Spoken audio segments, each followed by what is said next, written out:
Most owners think their business is worth what they need it to be, what they need for retirement, what they need to pay off debt, what they need to feel like all the years of work were worth it. Buyers don't care. They don't buy based on what you need. They buy based on what feels reliable, transferable, and low enough risk to take over. And that's why two businesses with similar profits can sell for very different prices. In this video, I want to show you how buyers actually value a small business in simple terms and what really drives that number up or down. If we haven't met, I'm Caroline Yuki. I help small business owners think more strategically about sellability, business value, and what buyers actually look for before an exit. And one of the most confusing parts of selling a business is valuation, because what feels valuable to an owner is not always what feels valuable to a buyer. So let's make this practical. Part 1: Why valuation feels confusing to owners. Why owners often think their business is worth more than it is. Valuation feels confusing because most owners are emotionally close to what they've built. And that makes sense. You've invested years of effort, long hours, stress, sacrifice, reputation, identities. So when you think about value, you're often including things like how hard it was to build, how long you've been doing it, what you personally need from the sale, what you know the business could become.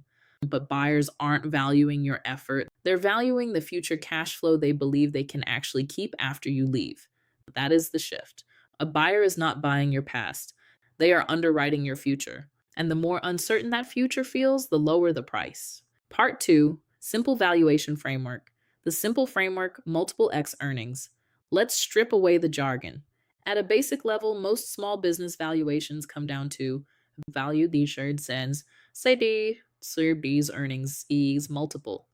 Usually for small businesses, that earnings number is based on seller's discretionary earnings, SDE for smaller owner-operated businesses, or EBITDA for larger, more management-driven businesses. You do not need to get lost in finance terms here. What matters most is this. The earnings tell you what the business makes. The multiple tells you how risky or attractive that income looks to a buyer. That's the part many owners miss. The multiple is not random. It reflects how the market views risk, durability, transferability, growth potential, concentration, operational strength. So when people say this business sells for a 3x multiple or that one sold for 4.5x, what they're really saying is the buyer had a certain level of confidence in how stable and transferable those earnings were. Part 3: What increases multiples, what makes buyers pay more. If you want a stronger multiple, you need to reduce uncertainty and increase confidence. Here are some of the biggest things that increase value. 1. Recurring or predictable revenue. Buyers pay more for income they can count on. That could look like repeat customers, contracts, subscriptions, maintenance agreements, stable reorder behavior, long-term accounts. Predictable revenue feels safer than one-off wins. 2. A business that does not depend entirely on the owner.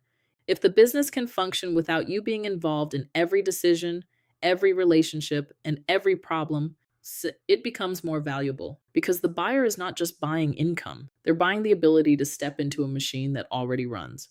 3. Clean, trustworthy financials. Clean books create confidence. That means clear P&Ls, documented add-backs, normalized owner compensation, clean tax returns, easy to follow reporting. Messy books create doubt, and doubt lowers multiples. 4. Revenue diversification. If the business is not overly dependent on one client, one referral source, one sales rep, one product line, one channel, it becomes more durable.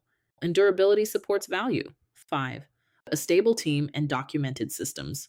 A buyer wants to know who stays after the sale, how work gets done, whether processes are documented, whether the business can survive a transition. If there's a team, process, and rhythm already in place, the business feels more transferable. And transferability is one of the biggest drivers of value. Part 4: What lowers multiples. What quietly drags value down? Now let's talk about what lowers value, even when the business is profitable. 1. Owner dependence. If the owner is the sales engine, the relationship holder, the decision maker, the quality control, the fixer of everything, buyers see that as fragility. The business may be profitable, but it doesn't feel safe to inherit. 2.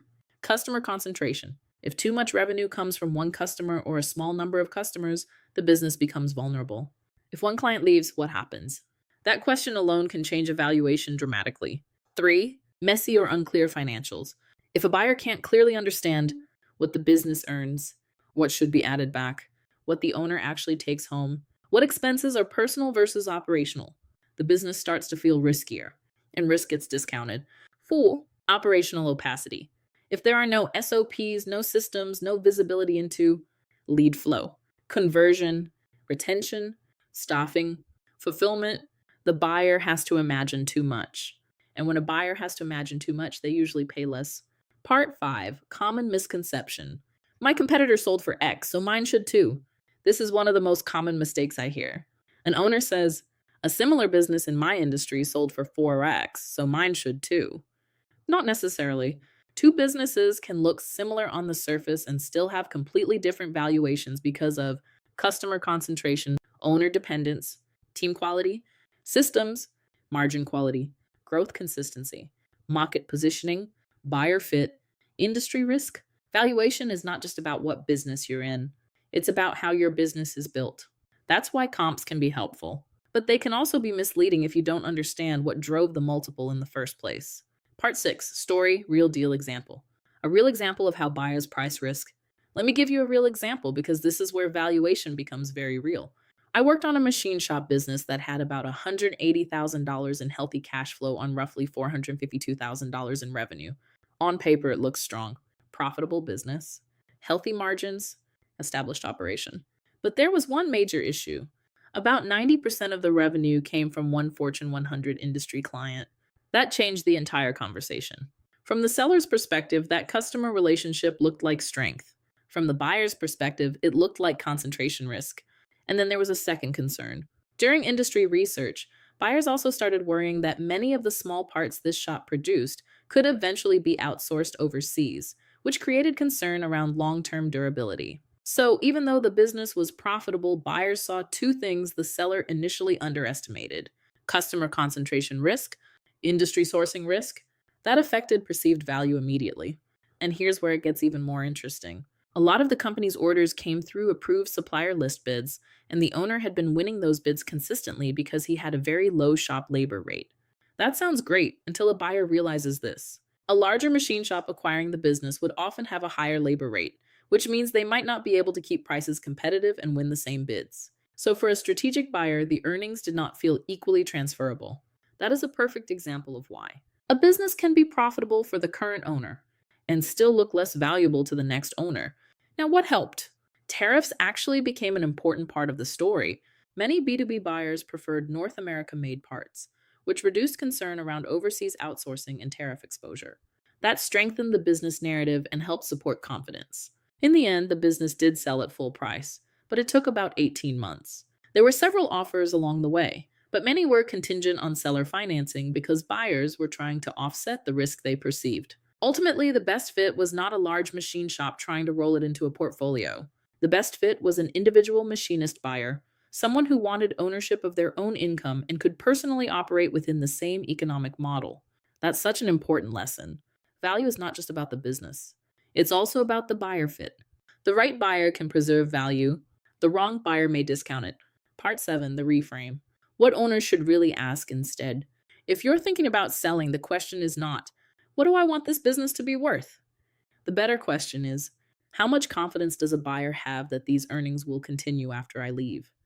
That is what drives multiples. And if you want to increase value, you need to make the business easier to understand, easier to operate, less dependent on you, less concentrated, more predictable.